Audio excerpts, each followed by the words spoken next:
কাটিয়ে বেড়াচ্ছে সেখানে থাকা বাংলাদেশিদের। এ দফা প্রাণে বেঁচে গেলেও এখনো পুরোপুরি নিরাপদ নন অনেকেই। তুরস্ক কিংবা পাকিস্তান হয়ে দেশে ফিরতে উদ্গ্রীব তারা। ইরানের আল জাহরা বিশ্ববিদ্যালয়ের শিক্ষার্থী মুমতাহিনা খাতুনের সাথে কথা বলেছেন আমাদের সহকর্মী মাহফুজ মিশু।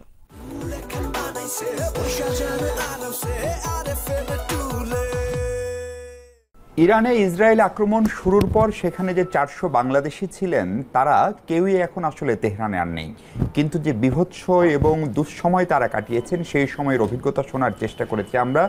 ইরানে থাকা এক বাংলাদেশি শিক্ষার্থী মুমতাহিনা, তার সঙ্গে কথা বলার সুযোগ হয়েছিল আমাদের। আমরা তার গল্পটা শুনে আসি। হামলাটা আসলে আনুমানিক তেহরান সময় রাত 3:30 দিকে হয়েছিল। প্রথমে মনে হয়েছিল যে মেঘ ডাকছে কিংবা মেঘের শব্দ।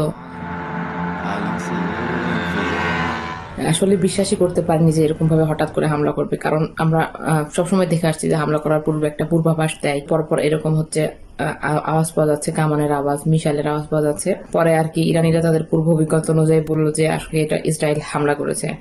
তারপরের 4 দিন আরও ভয়াবহ। মুমতাহিনার হোস্টেল তেহরানের 3 নম্বর অঞ্চলে, পাশেই রাষ্ট্রীয় টিভি স্টেশন, কোরিয়া সহ বিভিন্ন দূতাবাস। ফলে রেড অ্যালার্ট জারি। এরই মধ্যে টিভি স্টেশনে হামলার ঘটনা। এখন প্রাণ বাঁচাতে যেতে হবে নিরাপদ স্থানে। সেটি যেন আরেকটা যুদ্ধ।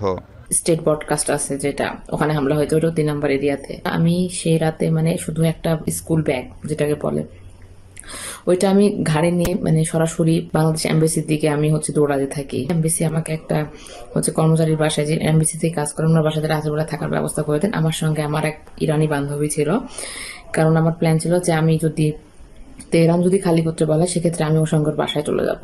জীবন বাঁচাতে 1000 কিলোমিটার পথ অবশ্য পাড়ি দিতে হয়েছে মুমতাহিনাকে। দীর্ঘ এই যাত্রার পর তুরস্ক সীমান্তবর্তী পূর্ব আজারবাইজান প্রদেশে এক শহরে বান্ধবীর বাসায় অবস্থান তার। সকাল 10টার বাস ছিল পরের দিন। আমি কোনো রকম একটা লাগেজ, কোনো 2-4টা কাপড় চোপড় নিয়ে আর কি ওর সঙ্গে আর কি উরুমের উদ্দেশ্যে রওনা দিই। রাত 11টার দিকে আমি উরুমিয়েতে ওর বাসাতে পৌঁছাই।